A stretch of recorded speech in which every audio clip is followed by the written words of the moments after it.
Tiga. Ya, baik, Ilham, tahu tidak alasan Pak Tegar memanggil Ilham ke ruangan ini?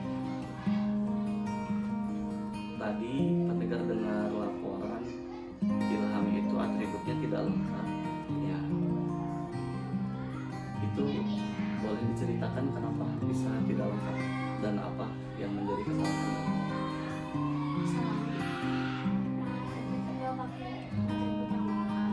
Apa? Kaos kaki.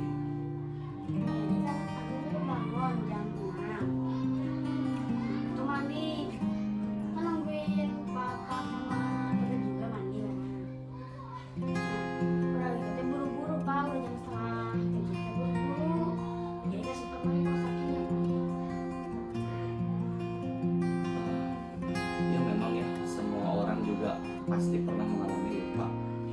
Nah, kira-kira menurut Ilham, keyakinan dan kepercayaan apa yang sudah Ilham langgar? Tidak memakai atribut yang lengkap, berarti berpakaiannya kurang sesuai ya? Sesuai. Nah,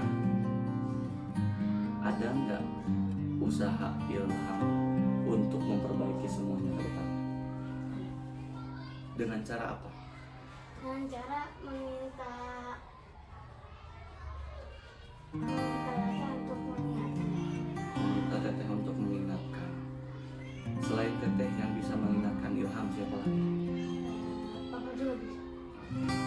Ada dua orang yang bisa mengingatkan Ilham. Nanti Ilham coba hubungi mereka, suruh mereka untuk mengingatkan Ilham kalau misalkan lupa menggunakan atribut yang lengkap. Meminta mereka untuk mengingatkan Ilham mengecek keseluruhan atribut, gitu ya. Nah, di sini Pak Tegar sudah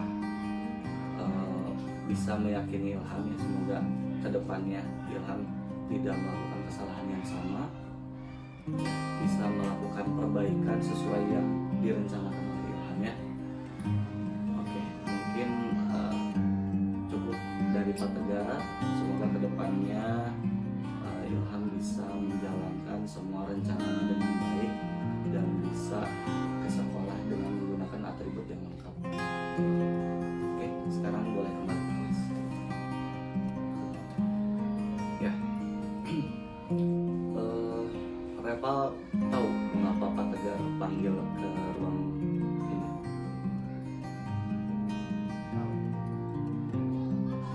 Tadi Pak Tegar dapat laporan nih kalau Reval itu datang ke sekolahnya setengah 8 ya. Benar? Bisa diceritakan kenapa bisa terlambat setengah jam? Tadi kan waktu di rumah biasakan pakai baju terlebih dahulu, terus nungguin bapak suka antar jemput bapak. Bapak datangnya jam 7-an, terus langsung berangkat ke sekolah Pak. Memang bapaknya dari mana? Dari Bundarsari. Dari Bundarsari.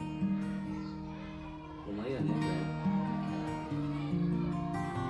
Ya memang setiap orang pasti pernah mengalami kesalahan, setiap orang pasti pernah lupa, sepenuhnya Reval yang salah ya, karena Reval menunggu ayah mungkin ya yang menjemput dari Pungurusari itu kan beda kecamatan, lumayan jauh ya. Nah tapi tetap aja kan ada hal lain yang bisa Reval lakukan agar tetap datang tepat waktu. Nah menurut Reval, keyakinan apa atau kepercayaan apa yang sudah dilanggar? Yang dilanggar. Iya, Kenapa? berarti yang dilanggarnya adalah ketepatan waktu. Nah, untuk kedepannya, apakah Reval bisa memperbaiki itu semua? Bisa. Dengan cara apa? Paling di samping rumah kan ada rumah uang ya, Pak. Paling kita antar ke rumah. Oh, iya. Jadi minta antar ke UA yang dekat dengan rumah ya, sehingga tidak usah menunggu begitu. Ada yang bisa membantu mengingatkan Reval nanti? Ada Siapa? ayah atau mama. Ayah atau mama yang bisa mengingatkan Reval untuk menghubungi UA ya, iya, supaya Revalnya tidak lupa. Nanti setiap hari mungkin kalau misalkan memang ayahnya terlambat untuk datang, Reval diingatkan oleh ibu untuk segera menghubungi UA. Jadi Pak Tegar bisa meyakini Reval ya, bahwa kedepannya Reval bisa memperbaiki ketepatan waktu Reval. Oke, kalau begitu terima kasih. Semoga kedepannya bisa berjalan dengan baik sesuai rencana Reval ya. Sekarang bisa kembali ke kelas.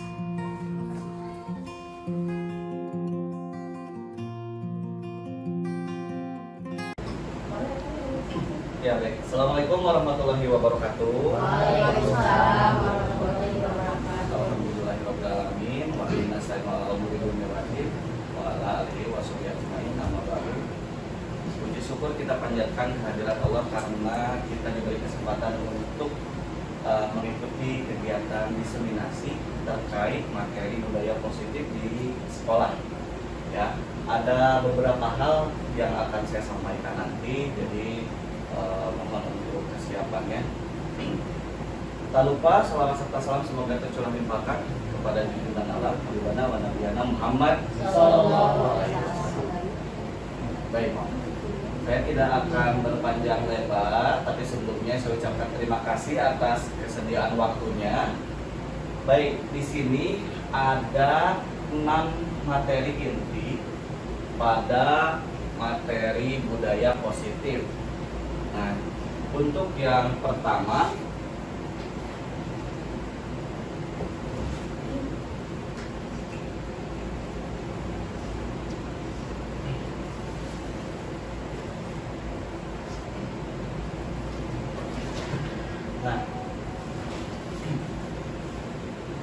mengutip teori kontrol dari Dr. William Glasser, kebanyakan kita ada miskomunikasi, ada miskonsepsi terkait mengontrol siswa. Nah, yang pertama, ilusi guru mengontrol murid. Jadi kita beranggapan bahwa kita seorang guru dapat mengontrol murid. Itu ternyata hanya sebuah ilusi, ya, tidak kenyataan. Kemudian ilusi bahwa semua penguatan positif itu efektif dan bermanfaat. Ternyata sebetulnya ada penguatan positif itu yang tidak efektif gitu.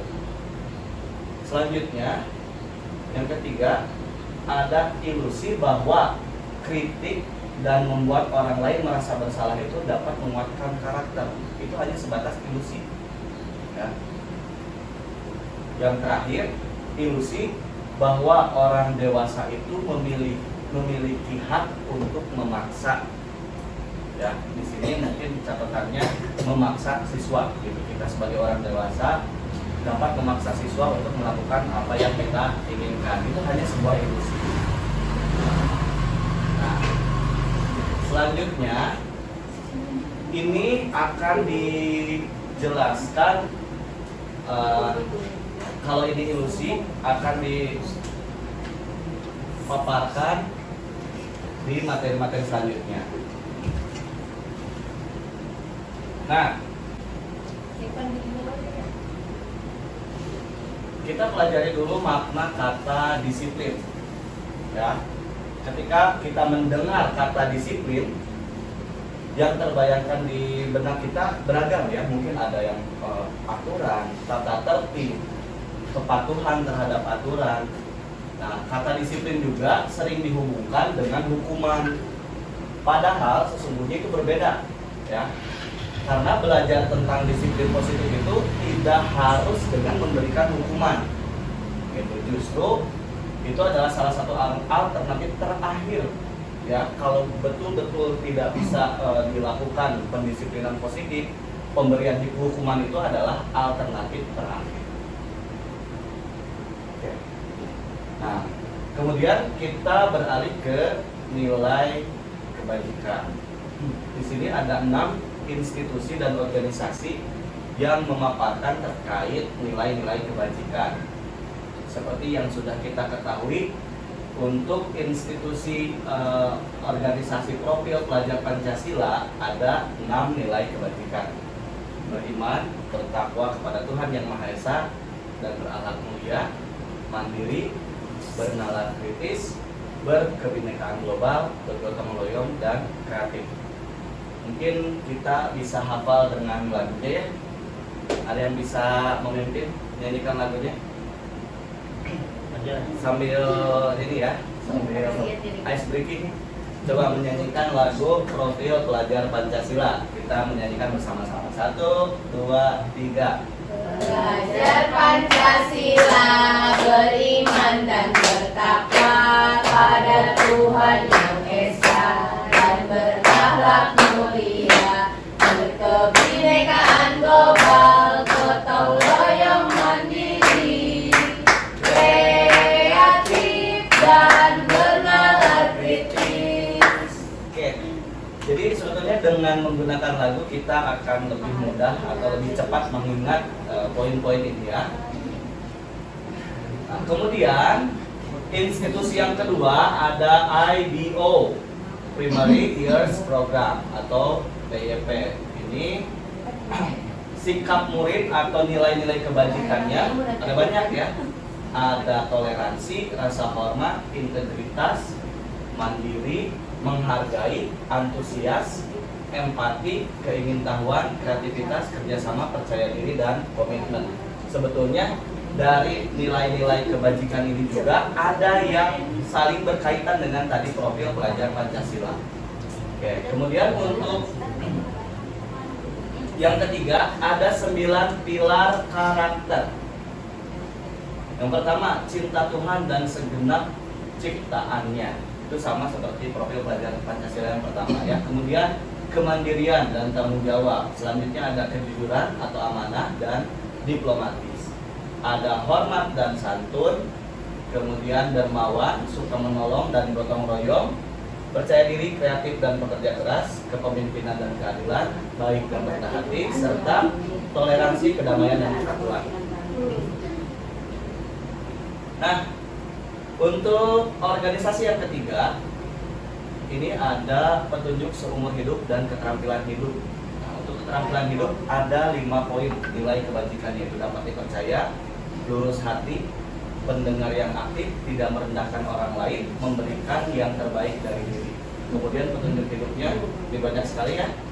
Nah, kurang lebihnya nilai-nilai kebajikan ini itu akan digunakan pada saat kita memberikan pembelajaran kepada siswa. Jadi harus ada nilai kebajikan yang kita tuju, karakter yang diharapkan, yang ingin kita berikan kepada siswa itu apa, karakter apa yang ingin diterapkan oleh siswa itu, karakter yang mana.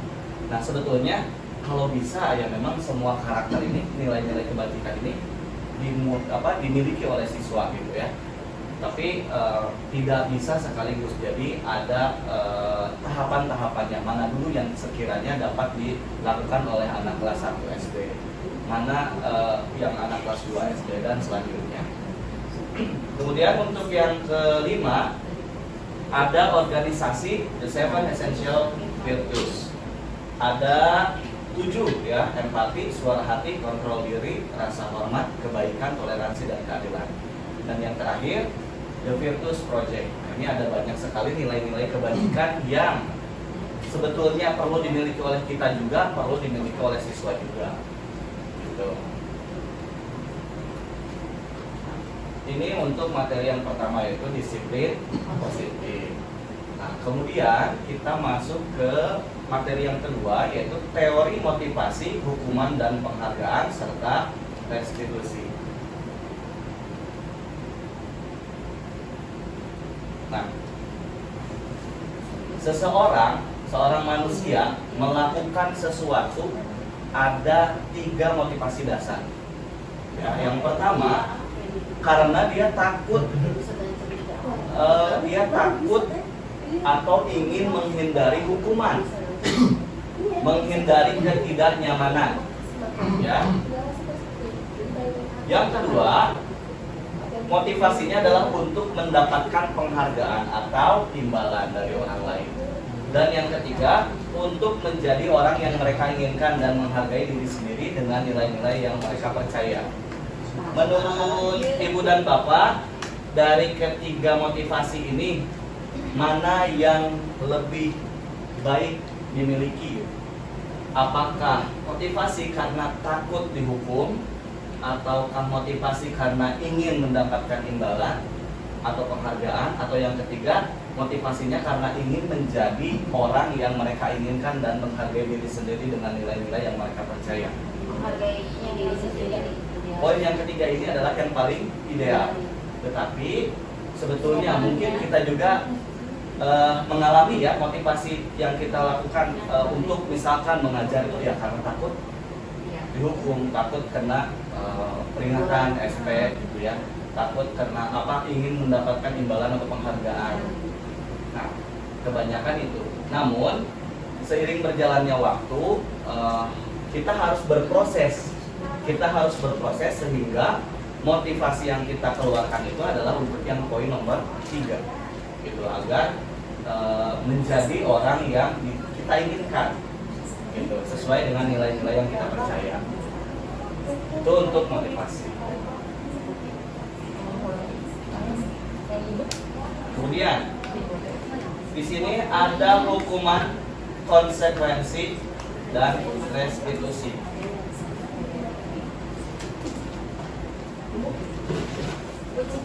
Tiga poin di atas itu dibagi menjadi 2 konsep ya, dibagi menjadi 2 konsep yang berbeda. Yang pertama adalah identitas gagal dan yang kedua adalah identitas sukses. Nah, untuk identitas gagal itu ketika kita memberikan hukuman. Sebetulnya ketika kita memberikan hukuman, kita akan membangun identitas gagal untuk siswa. Nah, untuk membangun identitas sukses dari diri siswa, kita harus menerapkan yang 2 ini, yaitu konsekuensi dan restitusi. Contoh hal kecil, misalkan ada siswa yang mematahkan pensil. Kalau hukuman, kamu misalkan kamu matahin pensil teman kamu, berdiri di depan, itu adalah pemberian hukuman. Kalau konsekuensi, karena kamu sudah mematahkan pensil temanmu, kamu harus ganti. Nah, berbeda dengan restitusi. Diberikan pertanyaan. Nah, kan kamu sudah mematahkan pensil. Kira-kira untuk membayar kesalahan kamu, apa yang akan kamu lakukan? Gitu ya. Jadi perbedaan konsekuensi dengan restitusi sebetulnya untuk mendisiplinkan, tetapi perbedaannya konsekuensi itu tetap memaksa. Kamu patahin pensil, maka kamu harus ganti. Gitu. Itu sesuai. Tapi kalau hukuman itu kadang tidak sesuai. Kamu matahin pensil, berdiri di depan. Nah, itu kan tidak sesuai hukuman dengan kesalahan yang dibuat oleh siswa. Sedangkan untuk restitusi itu diberikan pilihan kepada anak itu. Nah, kamu sudah melakukan kesalahan. Kamu sudah melakukan kesalahan, mematahkan pensil temanmu. Kira-kira untuk memperbaiki kesalahan kamu itu apa yang kamu lakukan? Apa yang harus kamu lakukan? Anak yang memberikan jawaban, oh iya saya harus ganti pensilnya. Nah, karena jawaban itu muncul dari diri siswanya, maka restitusi ini adalah pendisiplinan yang paling ideal. Karena dia mempunyai pilihan. Dia mempunyai pilihan. Sedangkan konsekuensi tetap memaksa ya. Gitu.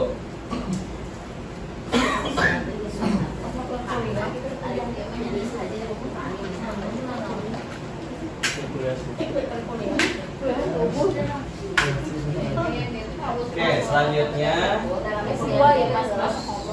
Nah, ada materi dihukum oleh penghargaan. Dihukum oleh penghargaan. Sebetulnya kalau berdasarkan materi ini, ketika kita memberikan reward kepada salah satu anak, itu secara tidak langsung kita menghukum anak yang lain. Oh, saya tidak diberi reward karena tidak juara 1. Ya, kadang yang juara 2 itu yang paling dongkol. Ya, karena sedikit lagi menyusul untuk juara 1. Jadi sebetulnya pemberian reward pun kurang efektif. Sehingga ketika kita akan terus-terusan memberikan reward kepada siswa yang disiplin, maka motivasi disiplin mereka itu bukan lagi motivasi karena ingin menjadi orang yang bertanggung jawab, tetapi ingin mendapatkan reward, imbalan gitu. Nah, ini ada pengaruh jangka pendek dan jangka panjang. Penghargaan itu akan efektif jika kita menginginkan seseorang melakukan sesuatu yang kita inginkan dalam jangka waktu pendek. Jadi ketika kita menginginkan si anak itu melakukan A, menggunakan reward, itu hanya bertahan dalam jangka waktu pendek. Ketika kita tidak memberikan reward, anak itu tidak akan melakukan A.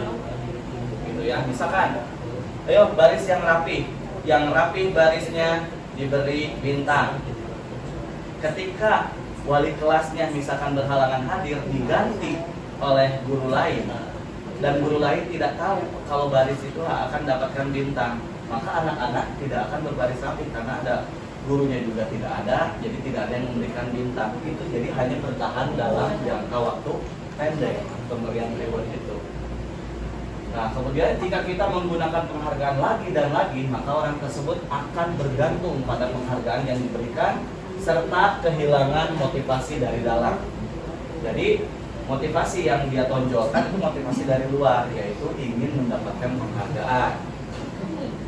Yang ketiga, jika kita mendapatkan penghargaan untuk melakukan sesuatu yang baik, maka selain kita senantiasa berharap mendapatkan penghargaan tersebut lagi, kita pun menjadi tidak menyadari tindakan baik yang kita lakukan.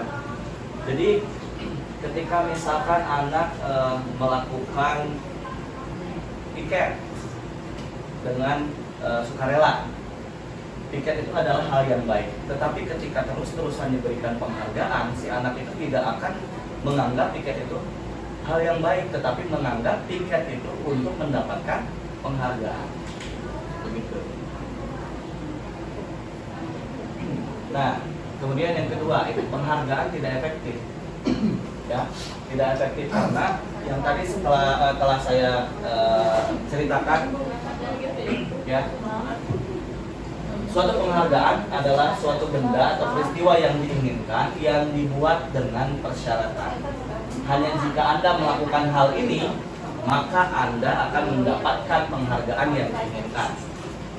Kemudian yang kedua, jika saya mengharapkan suatu penghargaan dan tidak mendapatkannya, maka saya akan kecewa dan berkecil hati. Serta kemungkinan lain kalinya saya tidak akan berusaha sekeras sebelumnya. Jadi ketika tidak mendapatkan penghargaan, motivasinya akan menurun. Gitu. Yang ketiga, jika kita memberikan seseorang satu penghargaan untuk melakukan sesuatu, maka kita harus terus-menerus memberikan penghargaan itu. Jika kita ingin orang tersebut meneruskan perilaku positifnya. Dan yang terakhir, orang yang berusaha berhenti merokok, ini contohnya. atau orang yang berusaha diet, menguruskan badan. Ya, ada di sini, ada ya. Bila diberikan penghargaan, hampir pasti tidak akan berhasil. Karena motivasinya karena mendapatkan penghargaan. Tetapi ya, kalau motivasinya berada dari diri sendiri, berasal dari dalam diri sendiri, maka mau ada penghargaan maupun tidak, dia akan tetap melakukan berhenti merokok ataupun diet. Begitu. Tapi kalau motivasinya dari orang lain, oh, kamu turun berat badan 5 kilo, nanti dikasih 1 juta. Nah, itu kan belum tentu dietnya itu berhasil karena hanya menginginkan imbalan atau penghargaan. Gitu. Nah, kemudian penghargaan ternyata merusak hubungan. Ya, dari kalimat ini pun kita mungkin sudah bisa membayangkan satu orang mendapatkan penghargaan, yang lain mungkin akan iri ya terhadap anak tersebut, ya, sehingga akan merusak hubungan antar teman yang diberikan penghargaan dengan yang tidak diberikan penghargaan. Kemudian penghargaan mengurangi ketepatan. Contoh, karena misalkan ada satu orang yang diberikan tugas, ada 2 orang yang diberikan tugas, yang satu karena ingin motivasi dirinya karena ingin bisa, dan yang satu karena ingin mendapatkan penghargaan, dia tidak mau kalah, maka dengan terburu-buru dia mengerjakan tugasnya sehingga ternyata ada yang salah, ada yang keliru. Nah, jadi penghargaan itu mengurangi ketepatan. Penghargaan juga menurunkan kualitas. Ketika anak tersebut tidak diberikan penghargaan, maka motivasinya, semangatnya dalam melakukan sesuatu itu akan berkurang, sehingga kualitas juga akan turun. Nah, penghargaan mematikan kreativitas. Murid yang diminta berpikir mengenai hadiah atau penghargaan yang bisa mereka dapatkan bila berhasil menulis sebuah puisi, itu berbeda ya. Kreativitas kelompok murid-murid ini akan menjadi berkurang karena fokus dia adalah untuk mendapatkan hadiah atau penghargaan. Nah, ini yang tadi saya katakan ya, penghargaan itu menghukum. Jadi yang ranking 1 diberikan penghargaan, yang ranking lainnya itu tidak diberikan penghargaan, itu artinya kita sedang menghukum yang lain. Kalaupun mau diberikan penghargaan, semua atau tidak usah sama sekali. Sehingga motivasi belajar dia itu bukan motivasi ingin mendapatkan ranking, tetapi lebih muncul dari dirinya itu adalah ingin bisa, gitu. Nah, motivasi dari dalam diri atau intrinsik, ya. Jadi motivasi itu yang lebih ideal itu adalah dari dalam diri, tidak dipengaruhi oleh orang lain.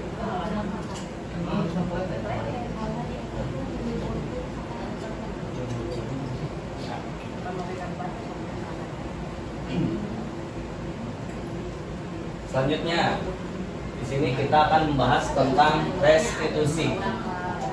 Ada yang pernah mendengar sebelumnya, sebelum hari ini saya memberikan materi, apakah ada yang sudah mendengar kata restitusi? Belum. Pernah, Baru saya sebelum hari ini. Nah, restitusi itu adalah sebuah pendekatan untuk menciptakan disiplin positif. Ya, untuk menciptakan disiplin positif. Ini ada sebuah pertanyaan. Dalam sebuah acara pesta ulang tahun, teman Anda memecahkan gelas. Apakah Anda akan membiarkan dia membayar harga gelas yang dipecahkannya? Dari Shopee. Tidak. Beli? tepuk semangat itu. Bayar lagi? Kalau temannya kelasnya pecah sih.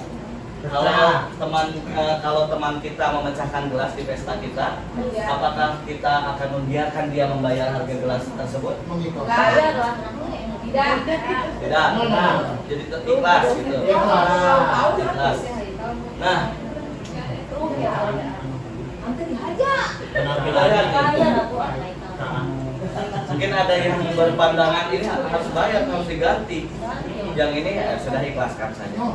Nah, ini bila ada seorang berbuat salah pada kita, ketika mereka menawarkan sebuah tindakan untuk memperbaiki kesalahan mereka, kemungkinan besar jawaban adalah akan menolak. Udah nggak usah, udah biarin aja. Nah, kebiasaan kita selama ini langsung memaafkan, ya kan? Udah nggak apa-apa, biarin aja, langsung memaafkan. Bahkan kita melakukan sesuatu yang membuat mereka tidak nyaman atau merasa bersalah. Kita cenderung fokus pada kesalahan, ya, daripada mencari cara bagi orang yang berbuat salah itu untuk memperbaiki diri. Jadi kita itu hanya berfokus kepada gelas yang pecahnya, bukan kepada kenapa gelas itu bisa pecah, kecerobohannya kah, masalahnya itu apanya nih? Apakah memang dianya bercanda sehingga menyinggol gelas? Nah, itu yang harus diperbaiki, bukan gelasnya. Gitu, ya. Tapi kita seringnya itu fokus itu kepada gelasnya, gelas yang pecahnya. Nah, berarti ya. Nah, itu adalah materi dalam restitusi untuk menciptakan disiplin positif. Oke. Ya. Selanjutnya, di sini kita akan belajar tentang keyakinan kelas. Mungkin Bapak dan Ibu di kelas sudah membuat perjanjian di kelas sama anak-anak ya. Nah, di sini mungkin ada yang lebih ini lagi, lebih ideal lagi, yaitu membuat keyakinan kelas. Di sini ada caranya ya, tata caranya. Mengapa keyakinan kelas? Mengapa kita memiliki peraturan tentang penggunaan helm pada saat mengendarai kendaraan motor atau kendaraan roda 2? Apa yang kita percaya? Keselamatan. Nah, keselamatan. Kemungkinan jawabannya adalah keselamatan. Mengapa kita memiliki peraturan tentang menggunakan masker dan mencuci tangan setiap saat? Untuk alasan kesehatan dan keselamatan. Nah, nilai-nilai keselamatan, kesehatan itu adalah yang kita yakini. Yang kita yakini. Maka mau disuruh udah nggak usah pakai helm, mau disuruh berbuat yang kebalikannya pun kita akan menolak, karena yang kita yakini adalah untuk keselamatan. Gitu. Jadi itu adalah keyakinan kelas. Nah, kita bisa terapkan untuk keyakinan ini di kelas kita. Tahapannya nih.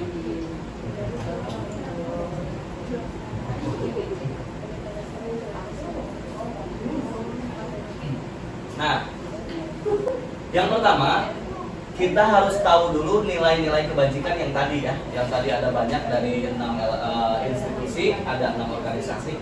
Ada nilai-nilai kebajikan yang mana yang akan kita pilih, yang mana yang dapat siswa terapkan di kelas. Gitu. Kemudian disusun nilai apa saja yang akan dipilih. Nah, kemudian tentukan nilai-nilai kebajikan yang diinginkan, kemudian dijadikan perhatian utama di sekolah Anda. Nah, kita jangan sampai ketika membuat keyakinan kelas hanya satu arah, tetapi kita minta juga pendapat dari siswa. Kemudian sempurnakan beberapa daftar nilai, bahas kembali di dalam kelompok, lalu buatlah posternya untuk ditempelkan di kelas. Nah, kemudian kita dalam membentuk keyakinan sekolah atau keyakinan kelas di sini, keyakinan kelas itu kan bersifat abstrak ya. Tadi keselamatan, kesehatan bersifat abstrak, tidak konkret ya. Daripada peraturan itu kan lebih konkret karena ada sanksinya. Kalau peraturan itu ada sanksinya, tetapi kalau keyakinan itu lebih bersifat abstrak. Kemudian keyakinan kelas juga biasanya pernyataannya universal atau umum, ya. Pernyataan keyakinan kelas senantiasa dibuat dalam bentuk positif. Ya, berarti tidak ada kalimat negatifnya, tidak ada kalimat yang menghukumnya atau sanksinya gitu ya. Nah, keyakinan kelas hendaknya tidak terlalu banyak sehingga mudah diingat oleh semua warga kelas. Keyakinan kelas sebaiknya sesuatu yang dapat diterapkan di lingkungan tersebut. Jadi yang sekiranya memungkinkan dapat diterapkan di sini. Nah, semua warga kelas hendaknya ikut berkontribusi dalam pembuatan keyakinan kelas lewat kegiatan curah pendapat. Lalu meninjau kembali keyakinan kelas dari waktu ke waktu. Jadi ada monitoring dari waktu ke waktu. Apakah keyakinan kelas itu dapat dilaksanakan dengan baik atau tidak di kelas?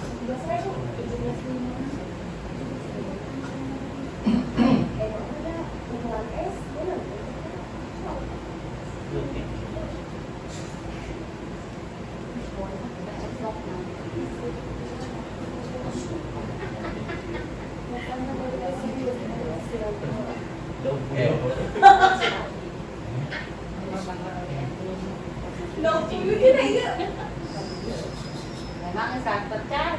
Oh iya, Pak. Oke. Nah, Langsung sih.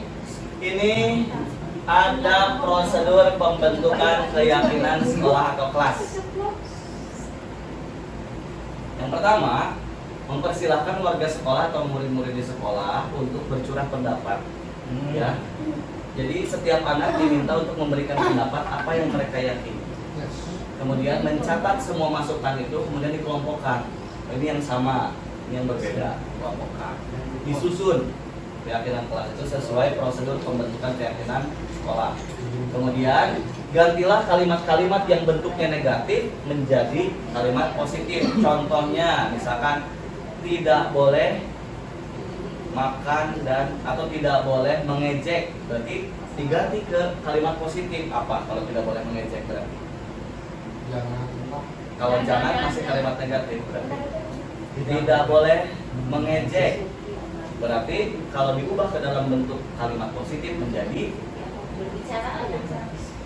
berbicara yang baik atau saling menghargai. Itu. Nah ini, jangan berlari di kelas atau koridor. Kan jangan itu kalimat negatif. Karena yang kita yakini ya, kalau anak-anak diberikan larangan adalah perintah bagi ibu, katanya gitu ya. Ada istilah seperti itu namanya. Maka kalimat negatif ini ubah menjadi kalimat positif. Asalnya jangan berlari di kelas, ubah menjadi berjalanlah di kelas atau koridor.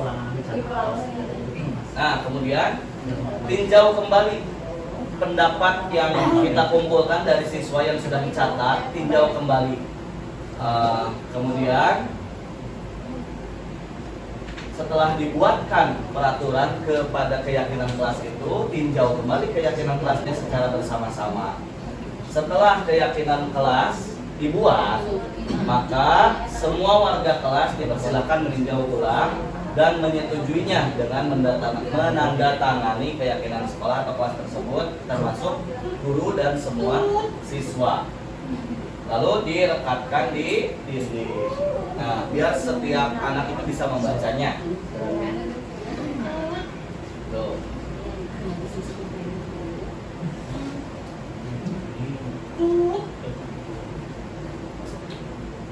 Nah, kita bisa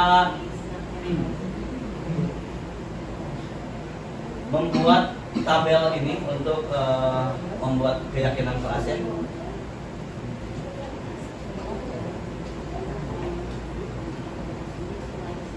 Yang pertama yang dapat kita lakukan adalah kegiatan tampak seperti, tidak tampak seperti. Kita bedakan. Tampak seperti datang tepat waktu. Kalau tidak tampak sepertinya adalah sering hadir dan lambat. Tampak sepertinya menyapa teman dan guru setiap hari. Tidak tampak sepertinya tak acuh, cuek terhadap teman dan lain sebagainya. Nah, tampak seperti itu dari keyakinan kelas itu, apa yang mereka lihat, apa yang terdengar, kemudian apa yang dilakukan. Jadi yang dilihat, yang didengar, dan yang dilakukan itu tiga-tiganya harus ada bagiannya. Gitu. Next. Yang kedua, nah di sini ada kegiatan tugas saya, tugas kamu, atau kita bisa ubah tugas guru dan tugas murid. Misalkan, nih, guru itu tugasnya mengajar, mendidik, dan lain sebagainya. Murid itu tugasnya belajar, mencoba, dan lain sebagainya. Ini anak yang mengisi, anak yang menjawab. Terus di sini ada juga guru itu tugasnya bukan menyakiti atau disakiti, memaksa untuk belajar, merapikan barang-barang murid. Bukan tugasnya guru. Menyiapkan makanan atau barang-barang alat tulis siswa.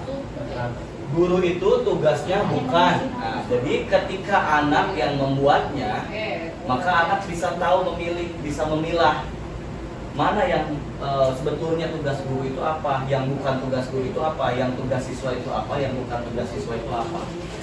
Gitu. Ketika mereka yang menilai, ketika mereka yang membuat daftar ini, maka mereka akan mengingatnya, sehingga ketika terjadi pelanggaran pun mereka akan ingat terhadap kegiatan ini, ya, tugas saya, tugas kamu, atau tugas guru dan tugas murid. Oke, sampai materi ketiga, barangkali ada yang mau ditanyakan. Pak. Next. Oke. Selanjutnya ada materi yang keempat, kebutuhan dasar manusia. Ya. Setiap manusia memiliki 5 kebutuhan dasar menurut Dr. William Glasser. Ya.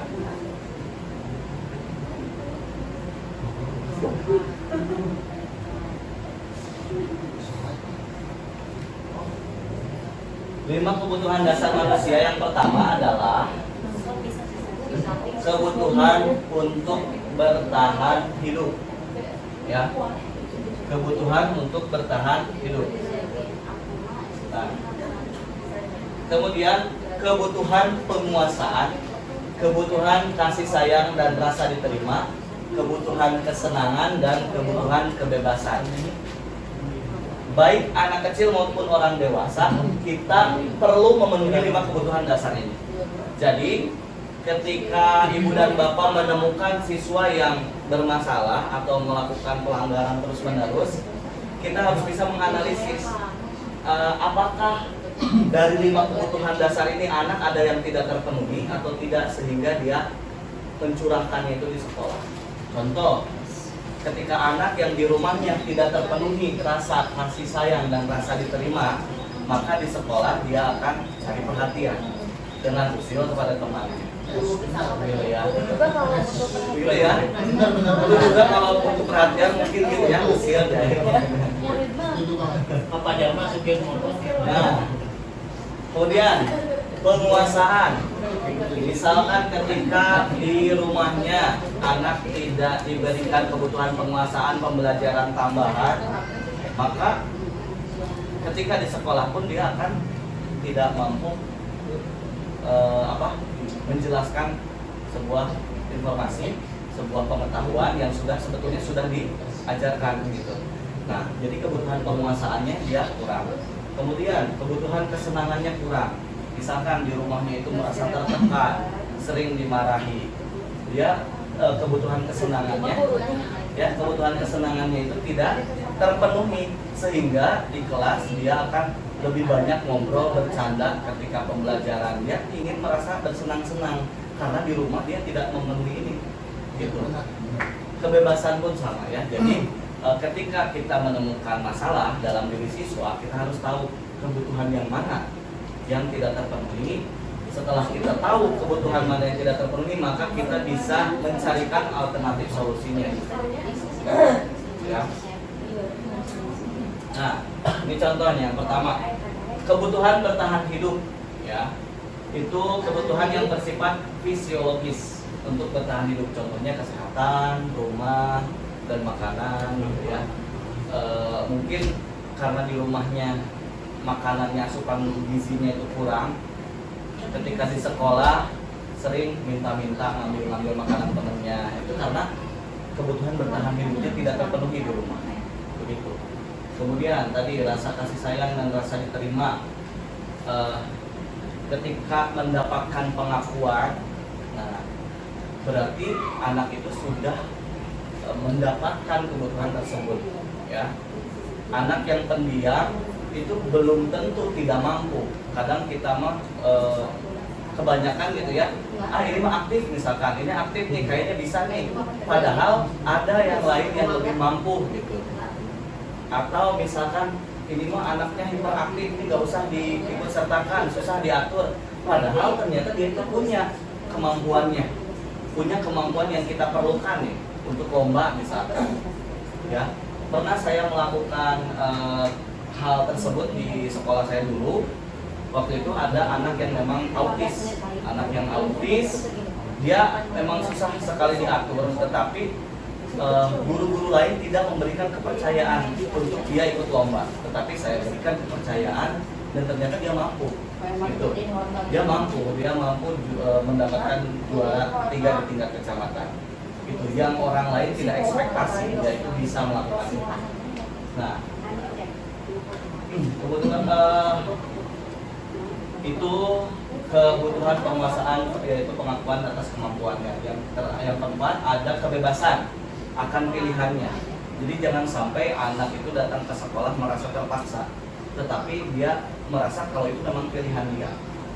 Seperti halnya misalkan ketika ibu dan bapak punya anak mendaftarkan ke SMP, jangan sampai mendaftarkan ke jenjang yang selanjutnya, jangan sampai kita memaksakan kehendak kita harus ke SMP A, harus ke SMP B. Nah, itu nantinya akan menyebabkan kebutuhan akan kebebasan siswa itu menjadi hilang, tidak terpenuhi, sehingga dia akan mencari kebebasan di luar rumahnya karena merasa terkekang di keluarga, ya, sehingga di lingkungan luar dia akan merasa ingin bebas. Nah, ada yang pernah mengalami? Ada banyak ya. Nah, jadi alangkah lebih baiknya ketika mendaftarkan anak ke sesuai ada pilihan gitu ya, jangan sampai kita yang memutuskan, tetapi komunikasi dua arah, berikan pemahaman. Kenapa harus ke sini? Kenapa tidak boleh ke sana? Nanti anak yang menentukan sendiri. Gitu ya. Kemudian di sini ada kebutuhan kesenangan, ya.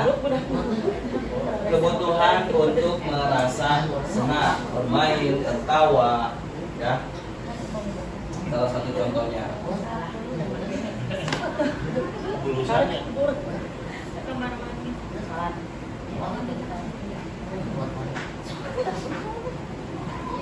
Coba ini ibu dan bapak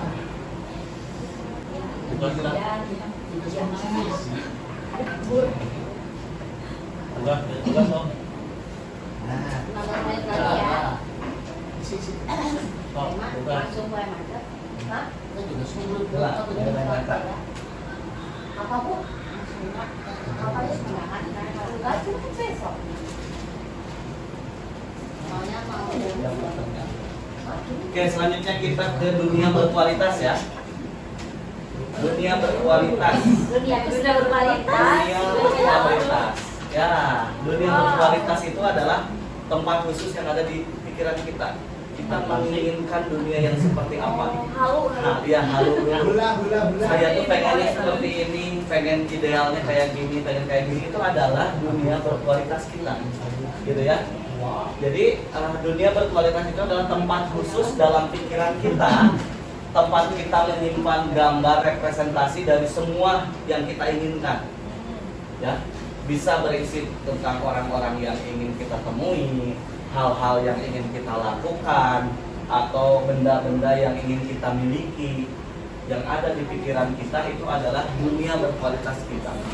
Nah, lalu apa kaitannya? Kaitannya dengan materi ini, kita harus tahu juga dunia berkualitas yang diinginkan oleh anak itu seperti apa.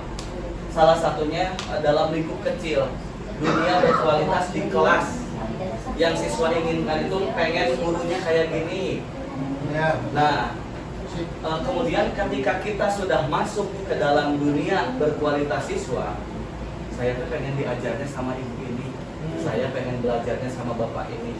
Berarti, Saya nggak mau belajar sama Bu Tita. nah, berarti ketika kita sudah diakui oleh siswa, berarti kita itu merupakan sosok yang ideal bagi siswa tersebut, gitu ya. Nah, kita juga kan menginginkan ya, kita menginginkan di dalam dunia berkualitas siswa itu isinya bukan hal-hal yang hanya diinginkan oleh siswa saja, tapi hal-hal yang ada maknanya, yang memiliki nilai-nilai kebajikan itu ada di dalam diri siswa. Jangan sampai hanya dunia berkualitas siswa saya mah ingin bertemu misalkan artis Korea misalkan gitu ya. Itu kan hanya imajinasi dan tidak ada maknanya. Tetapi misalkan dunia berkualitasnya itu yang dapat menjadikan itu motivasi. Misalkan saya mah ingin menjadi artis seperti itu. Nah, otomatis kan ada motivasi dalam diri dia. Gitu, ya. Jadi bagaimana kita seorang guru dapat memasukkan hal-hal yang bermakna dan nilai-nilai kebajikan itu dalam dunia berkualitas siswa, sehingga yang mereka harapkan itu bukan lagi hadiah, yang mereka harapkan itu bukan lagi tidak dihukum, tetapi yang mereka harapkan itu, oh saya mah pengennya itu misalkan jadi orang yang bertanggung jawab, jadi orang yang peduli, sodakoh misalkan, rajin ibadah. Nah, ketika muncul nilai-nilai kebajikan tersebut di dalam pikiran siswa, di dalam dunia berkualitas siswa, itu akan menjadi motivasi positif, motivasi intrinsik, ya, sehingga motivasinya itu bukan lagi karena pengaruh dari luar, gitu. Ketika mengalami motivasi intrinsik, maka sedikit banyaknya siswa akan melakukan hal untuk mencapai tujuannya tanpa disuruh, tanpa dipaksa, tanpa diberi imbalan, tanpa diberi hukuman. Anak akan dengan sukarela menuju ke sesuatu yang dia harapkan di dalam dunia berkualitas mereka, gitu ya.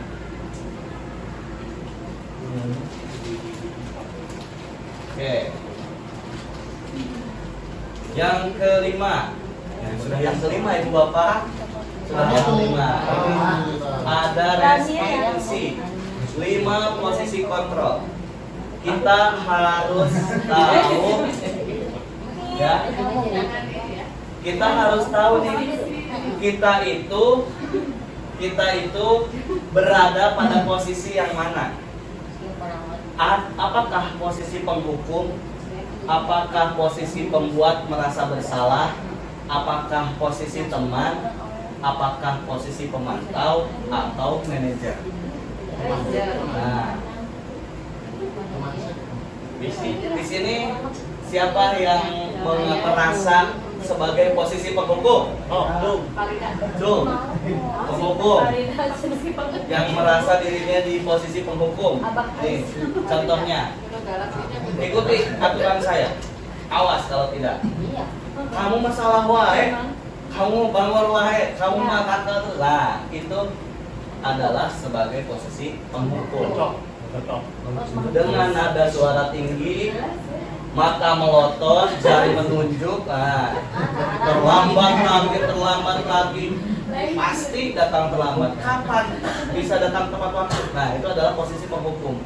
Lalu hasilnya apa? Kemungkinan murid akan marah dan dendam, ya, dan bersifat agresif, justru akan memberontak. Bisa jadi sesudah kembali duduk, murid tersebut akan mencoret-coret bukunya karena udah dimarahin, curi nulis-nulis, curhat, gitu ya. Lebih buruk lagi, mungkin sepulang sekolah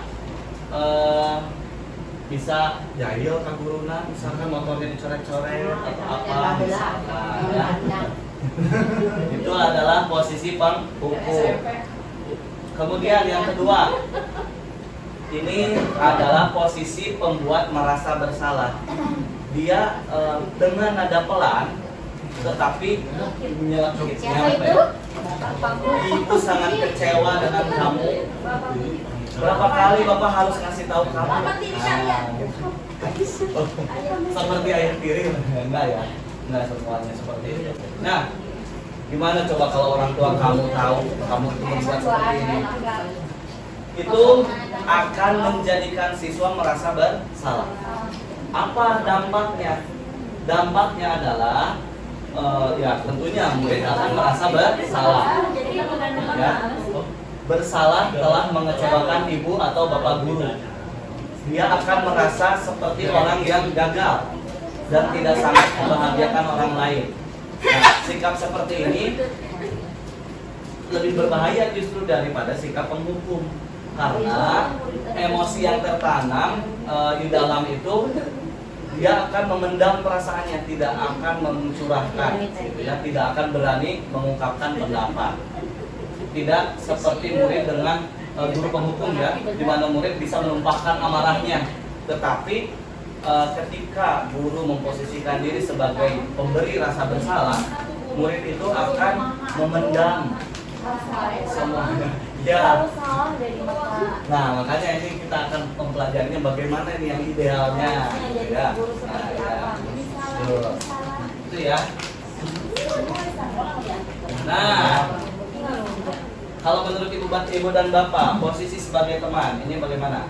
Kalau berlaku di sekolah kita otak. Nih, ayo, sudah bantulah demi bapak. Ayo, ingat tidak bantuan bapak selama ini kan bapak udah kebantu. Ayo dong bantu. Nah, ini adalah posisi sebagai teman. Dampaknya, awalnya murid akan merasa senang dan akrab dengan guru tersebut, itu positifnya. Tetapi ada sisi negatifnya. Satu, anak tersebut akan bergantung pada guru yang tersebut aja. Saya kok mau dinasehatinya sama bapak ini aja. Jangan anggap guru yang lain. Nah itu. Siapa itu?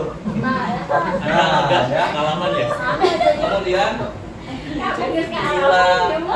bila ada masalah pun dia itu hanya mengandalkan satu guru itu aja yang merasa dekat dengan dia. Ngomong MPD banyak. MPD. Nah, akibat lainnya hanya akan berbuat sesuatu bila yang nyuruh itu guru tersebut. Kalau yang nyuruhnya guru lain tidak akan didengarkan. Itu adalah sisi negatifnya. Jangan seperti itu ya. Jangan. Tidak boleh. Tidak boleh. Lalu ada posisi pemantau. Pemantau CCTV. Memantau itu berarti mengawasi, ya. Ketika murid melakukan kesalahan, dia bertanya, peraturannya apa sih? Terus apa yang udah kamu lakukan? Terus kamu ingat nggak sanksinya apa? Konsekuensinya apa? Nah, hanya sebatas seperti itu. Dampaknya. Nah, ini dampaknya. Ini posisi pemantau ini sudah cukup ideal, ya. Posisi pemantau ini sudah cukup ideal. Apa? Tujuannya apa? Konsekuensinya apa? Terus nanti tugasnya apa kalau kerjaannya apa nanti? Gitu ya. Nah, ini ada dampaknya. Murid memahami konsekuensi, ya, dia tahu memahami konsekuensinya. Dia melakukan kesalahan A, konsekuensinya apa? Dia melakukan kegiatan B, konsekuensinya apa? Dia tahu, ya, karena telah melanggar, maka konsekuensinya seperti apa?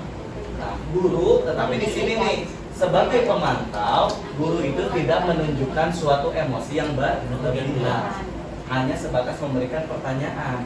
Gitu, ya. Pada ya, kita ya. Ada yang bagian Ada. Nah, murid tetap dibuat tidak nyaman, tapi murid itu tetap dibuat tidak nyaman karena dia melakukan kesalahan dengan tanpa nada tinggi pun katanya posisi pemantau ini itu tetap membuat murid tidak nyaman karena oh iya saya itu harus melakukan konsekuensi ini. Oh iya, ketika datang terlambat berarti istirahatnya pun berkurang, mau tidak mau gitu ya. Gitu ya, guru tetap harus memantau murid pada saat mengerjakan tugas pada saat itu. Ketika anak itu melakukan konsekuensi tetap harus dipantau. Nah, ini yang paling ideal. Yang ke mana? Yang kelima. Ya. Posisi sebagai manajer. Punya bapak ya, Nah, tidak hanya kepala sekolah, guru pun sebetulnya bisa menjadi posisi manajer, ya. Nah, untuk posisi manajer ini contohnya ya, apa yang kita yakini, apa yang sudah kita sepakati di kelas. Apa kamu yakin dengan kesepakatan itu? Lalu kalau misalkan yakin nih kesalahan kamu mau tidak diperbaiki, kemudian kalau kira-kira apa? Nah, kira-kira seperti apa cara kamu memperbaikinya? Nah, itu adalah posisi sebagai manajer, gitu ya. Manajer, gitu ya. Nah, mungkin di sini termasuk saya pribadi untuk posisi manajer ini masih belum bisa gitu ya, sebelumnya belum pernah saya lakukan atau memposisikan diri saya sebagai posisi manajer. Mungkin baru sebatas posisi monitor atau pemantau. Mungkinnya karena saya sudah terlalu menghukum lagi, salah lagi, akhirnya paling itu pun kita hanya mencapai posisi pemantau ya. Nah, tetapi ternyata idealnya itu adalah kita sebagai posisi manajer. Nah, dengan cara apa?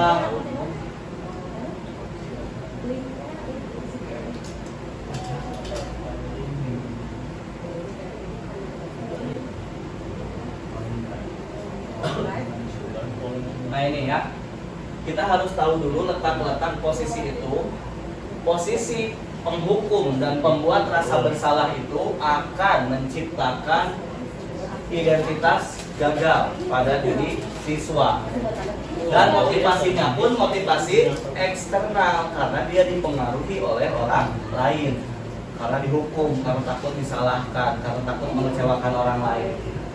Kemudian ini ada kategori perilaku kontrol positif.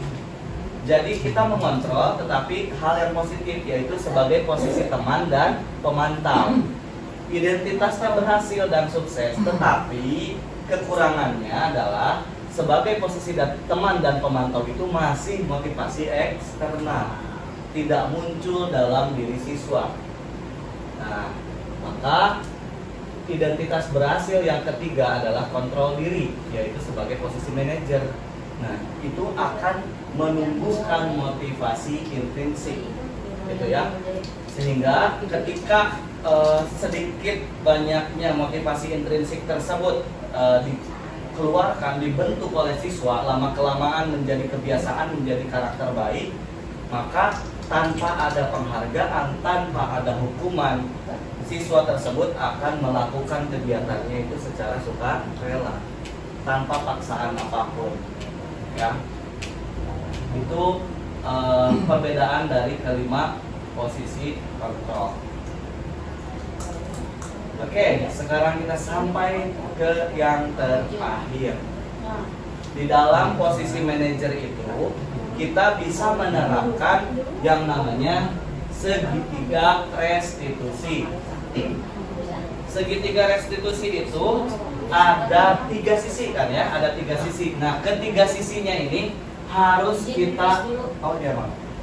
kita laksanakan ketika ingin mendisiplinkan siswa. Yang pertama, kita harus melakukan menstabilkan identitas. menstabilkan identitas itu jangan sampai membuat siswa itu memang benar-benar salah, gagal, ya, benar-benar merasa siswa itu salah terus. Tapi stabilkan identitas dia. Semua orang pasti melakukan kesalahan, tidak apa-apa. Semua orang pasti melakukan hilaf. Semua orang pasti pernah lupa. Ya. Nah, lalu masuk ke tahap yang kedua, yaitu validasi tindakan yang salah. Tapi coba ingat lagi, yang sudah kamu lakukan apa? Kesalahannya di mana? Nah, ada tidak tindakan lain yang lebih positif? Misalkan gini ya, ada yang berantem karena dia membela diri karena sudah diejek. Dia berantem. Kita tanya, dia tidak apa? Membela diri itu hal yang wajar bagi setiap manusia. Semua manusia pun pasti akan marah jika dirinya diejek. Lalu masuk ke validasi tindakan. Lalu apakah dengan memukul itu hal yang baik?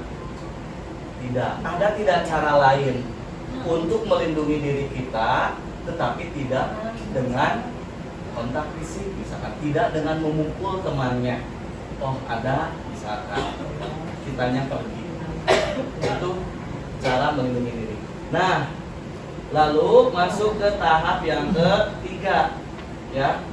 Yang ketiga itu adalah menanyakan keyakinan. Yang sudah kamu langgar, keyakinan yang mana?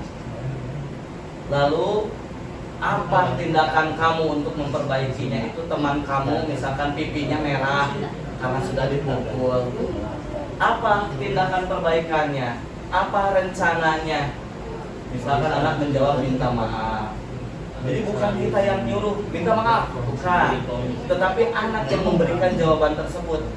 Apa nih tindakannya nih? Kamu sudah melakukan kesalahan. Ya, kita berikan stimulus ke anak.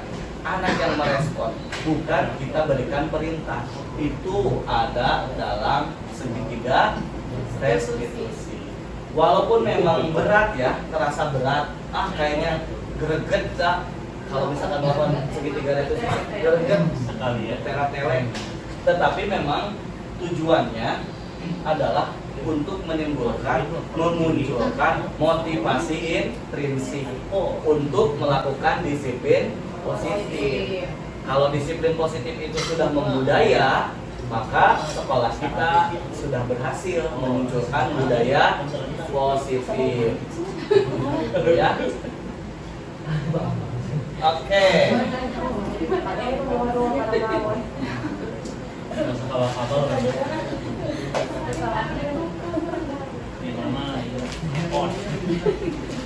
Ada yang mau ditanyakan dulu? Ya, pertanyaannya adalah bagaimanakah solusi untuk menangani masalah anak-anak yang khususnya anak-anak yang memiliki emosi yang tinggi.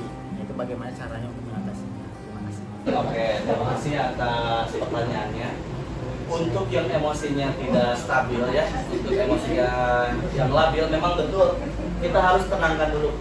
Kita harus tenangkan dulu, baru kita berikan pertanyaan, baru kita lakukan langkah-langkah ini segitiga ini, gitu. Karena biasanya kalau misalkan memang anak sedang emosi, dia akan lebih memunculkan pendapat yang membela dirinya sendiri, gitu. Walaupun misalkan anak tersebut ada kesalahannya, tetapi kalau sudah tenang, dia akan bercerita sesuai dengan faktanya, gitu. Tidak akan hanya melindungi dirinya sendiri. Ketika sudah tenang, anak salah, ya dia akan mengakui kesalahannya, begitu. Oke. Ada lagi barangkali?